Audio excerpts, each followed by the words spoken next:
Welcome to this week's edition of GRTV News.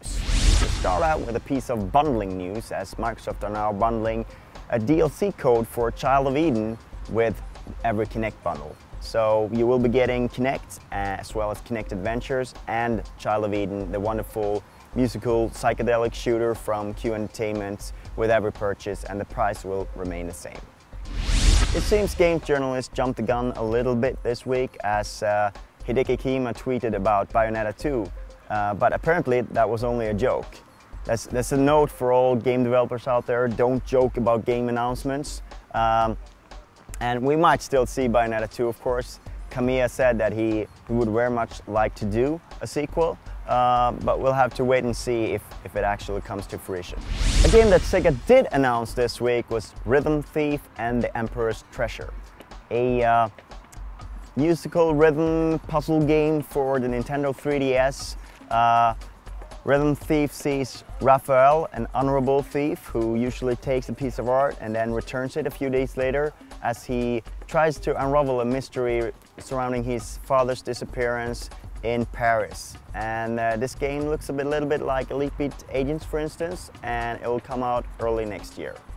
And I'm sure all Halo fans are revving up for the big release this fall, this November, Halo Combat Evolved Anniversary Edition. And at Halo Fest, Microsoft and 343 Industries announced the remaining multiplayer maps of the game. I'm gonna read them out now, and I'm sorry because I can't do this by heart, but we're gonna see Hang 'em High and Prisoner from the first Halo.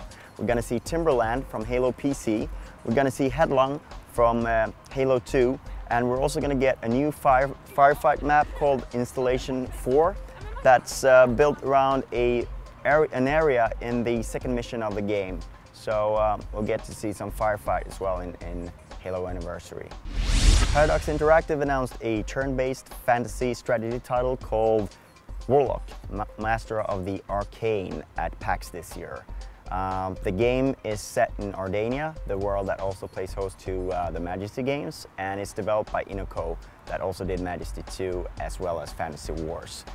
The game is due out in the second quarter of 2012 and naturally only on PC.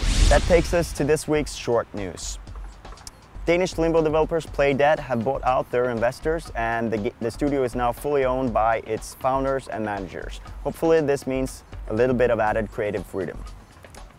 We can also announce that The Secret World has started with their beta sign-up, so if you're interested in The Secret World, the Funcom MMORPG, then head over to the official website and sign up for the beta. And finally, Sega are bringing some good news to Yakuza fans. There's 2 more titles coming, Yakuza 5 and a spin-off title for handheld. And we will get to know a lot more about these games at Tokyo Game Show, but I'm sure that fans of the series are pleased to know that there's more Yakuza coming. That's it for this week's edition of GRTV News, and we'll be back next week as always.